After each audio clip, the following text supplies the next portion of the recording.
अरे निहर तनी चोली नी हो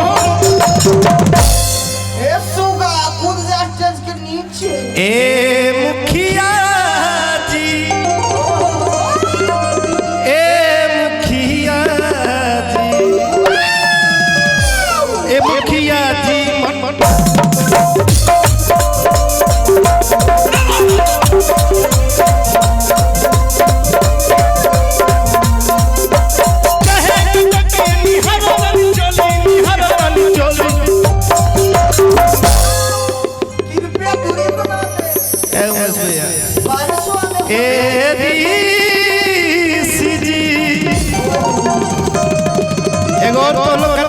कि देख लियो चाहे हला करे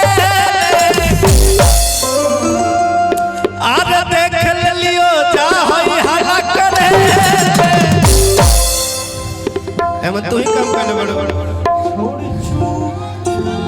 लइकवा कहलस जब ये ओवर ड्यूटी करत रहे तो लइकवा कहलस के रे इका करत तरीस इका करत तरीस रे ई देन लेन के काम करत तरीस आज मंटू जोरे पकड़ा गले आज उमेश भैया गौरव भैया जोरे पकड़ा गले अरे देख लियो चाहे हला करे ई कलस जब कलस के भी देख नी डालत देखनी का अरे देख लियो भाई अरे देख लियो अरे चाहे हला करे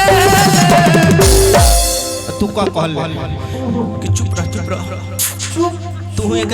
तो चल सुत ना कुछ करब ना सुतो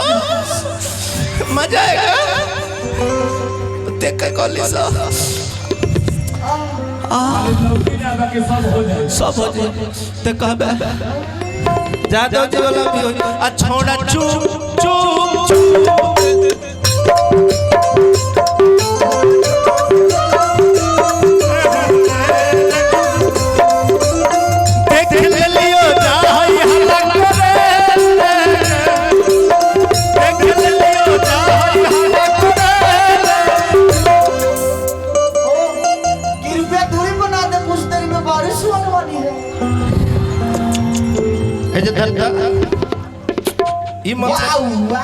मान लो तार नहीं कहने वो साया डोर फला साया का डोर धरा अरे देख लियो अरे जा हई हला करे ऐसे ना ऐसे जैसे मारा तनी मारे तो पीछ के हो जाए भैया भैया एक मिनट कुछ भी कहिए भैया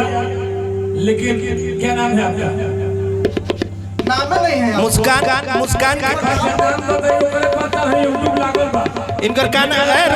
वाकई में अपनी कलाकारी दिखा रही है और पब्लिक अगर खुश है तो एक बार इसके लिए ताली बजा दीजिए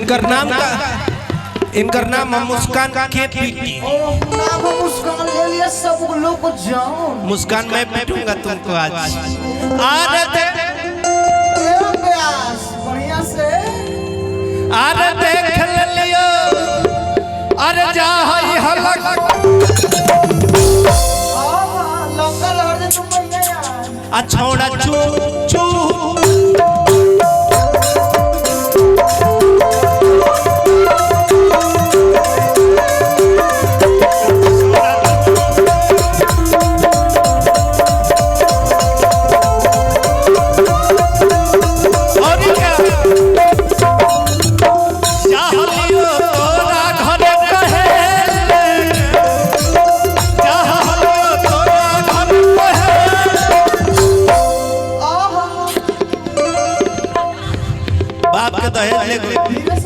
छोड़ा चुप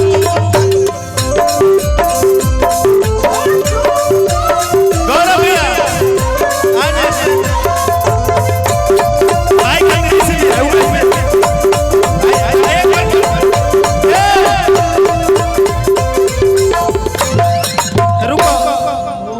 एक बार चाप मन तो ही लोग आशीर्वाद से गाइला।